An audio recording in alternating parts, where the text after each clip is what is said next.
Ya, betul. Jadi dalam Al-Quran, nanti saya jelaskan. Saya rincikan. Jadi sekarang dasar hukum dulu. Dasar hukumnya itu ada surah Al-Ma'idah, surah nomor 5 ayat 5. Al-Ma'idah ini artinya makanan dari langit. Waktu Nabi Isa minta makanan turun dari langit, itu Allah gambarkan dalam surah Al-Ma'idah.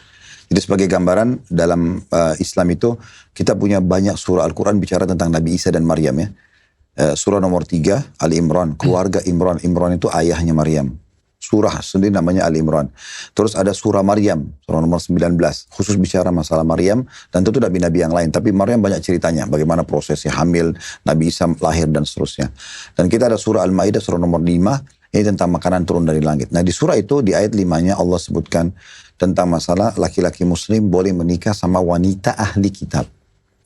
Jadi wanita itu kayak perempuan Kristen atau perempuan Yahudi. Nah, gitu. Tapi ahli kitab itu betul-betul yang faham agamanya, gitu, yang faham agamanya. Nah, tapi ayat ini dirincikan oleh para ulama. Ini kapan terjadi? Kalau misal ada seorang Muslim, dia hidup di satu negara, di situ tidak ada muslimah, nggak ada wanita muslimah. Dia sekarang misalnya tinggal terpencil di satu wilayah di Australia, di Amerika, dan di sana tidak ada sama sekali wanita muslim yang dia bisa nikah, seagama lah.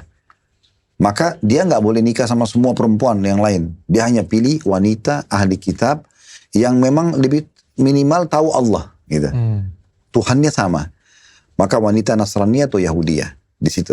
Jadi celahnya itu adalah dia menikah di saat dia berada di satu lokasi yang dia khawatir kalau dia tidak nikah jadi zina nih. Maka dia menikah.